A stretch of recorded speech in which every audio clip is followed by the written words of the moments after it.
जितना के पाठक जी यहाँ दिमाग लगा रहे हैं शिक्षा सुधारने के लिए, अगर उतना जाके जिला में बैठ के दिमाग लगा देंगे तो उससे ज़्यादा कहीं इनके पास रिपोर्ट आ जाएगा, उनसे ज़्यादा कहीं इनके पास जानकारी आ जाएगा कि शिक्षा क्या हाल है।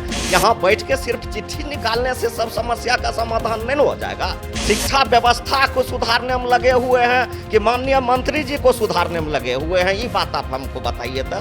लेकिन आप जो ये चाहिएगा कि जो कानून बनल है वह कानून किसी के ऊपर हम थोप के चलावे, यह लोकतंत्र के लिए अच्छा नहीं है। नमस्कार, मेरा नाम प्रेम है और आप लाइव स्ट्रीट देख रहे हैं। शिक्षा मंत्री के द्वारा उनके जो आप सचिव हैं वो पत्र लिखे, उनका जवाब अब आ गया। देखिए, उनको विभाग में एंट्री पर भी रोक लगा दिया गया। बात करने के लिए हमारे साथ आरजेडी के विधायक हैं।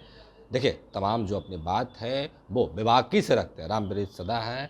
सर, कैसे देखते हैं शिक्षा मंत्री के आप सचिव को अब विभाग में रोक लगा दिया गया एंट्री? सबसे पहले तो मैं आपको धन्यवाद देता हूं, और शिक्षा मंत्री जी के जो आप सचिव हैं, अगर जो प्रधान सचिव आए हैं उनको रोक लगा दिया गया है ऑफिस जाने के लिए जी। ऐसा आपके माध्यम से या फिर पेपर के माध्यम से भी हमको मालूम हुआ, तो यह कहीं से भी उचित नहीं है। अगर शिक्षा मंत्री के अब सचिव गलती किया है तो आप उसको जांच कीजिए और जांच करके आप उसको सज़ा दीजिए, आप उसको ऑफिस जाने से रोक दीजिए। तो यह नियम क्या कहता है, अगर नियम के दायरे में वैसा आता है तो ठीक है, अगर नियम से विपरीत आता है तो यह जांच का विषय है, इसमें जांच होना चाहिए कि क्यों उनको रोका गया। नहीं, अगर शिक्षा मंत्री के आप सचिव है, शिक्षा मंत्री हैं, के पाठक हैं, ये तना तनी का माहौल चल रहा है। विपक्ष के लोग हैं जो इस पर अब मजे लेना शुरू कर दिए। देखिए, लोकतंत्र में अफसरशाही हावी होना लोकतंत्र के लिए अच्छा नहीं है,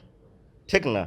और कानून जो बनता है वह लागू करने के लिए बनता है। इस देश में जो कानून बनता है वह लागू करने के लिए बनता है, और पदाधिकारी को वह कानून को लागू करने के लिए उस जगह पर बैठाया जाता है, न कि कानून थोपने के लिए बैठाया जाता है। तो कानून जो बना है, जो शिक्षा का क्षेत्र है, और शिक्षा के क्षेत्र में जो कानून बना है उस कानून के दायरे में, उसके रीजन में अगर कोई भी लोग गलत करता है तो उस लोग को सज़ा मिलना चाहिए। क्या लग रहा है के पाठक है जो कानून थोप रहे हैं? तो अभी जो आपने कहा कि आप सचिव को आना बंद कर दिया है, आप सचिव को आना ऑफिस बंद कर दिया है, तो यह क्या है? उनको कम से कम वह आए, उनको जांच करना चाहिए, और जांच में उनके अगर कोई गलती पकड़ाता है तो उनके ऊपर कार्रवाई होनी चाहिए। कि आप किसी को ऑफिस से आना रोक दीजिएगा, ये कहाँ का न्याय हुआ? ठीक है, वो गलती किया है, उनको जांच कीजिए, जांच करके उनको दोषी पर कार्रवाई कीजिए। हम लोग यार नहीं कहते हैं कि आप कार्रवाई नहीं कीजिए, कार्रवाई कीजिए। लेकिन आप जो ये चाहिएगा कि जो कानून बनल है वह कानून किसी के ऊपर हम थोप के चलावे, यह लोकतंत्र के लिए अच्छा नहीं है।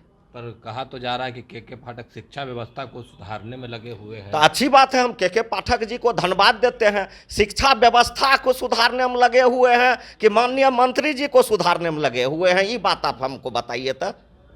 मंत्री जी से मंत्री जी के से ही शिक्षा सुधर जाएगा।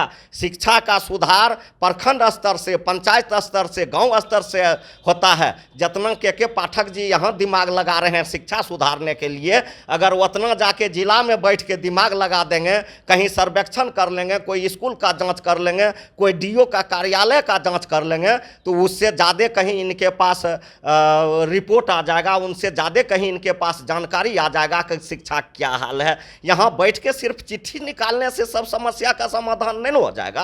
आपको क्या लग रहा है शिक्षा मंत्री को सुधारने के लिए इस तरीके का कदम लिया जा रहा है? शिक्षा मंत्री को सुधारने के लिए इस तरह का कदम नहीं दिया जा रहा है। खास करके शिक्षा मंत्री के मनोबल को नीचा करने के लिए इस ढंग का किया जा रहा है। शिक्षा मंत्री को टारगेट कर रहे हैं, शिक्षा मंत्री के मनोबल को गिराने के लिए इस ढंग से किया जा रहा है। चलिए, यह लोकतंत्र के लिए ठीक नहीं। क्या कुछ कह रहे थे वो आपने सुना। बाकी की तमाम खबरों के लिए बने रहे लाइव स्ट्रीट के साथ। धन्यवाद।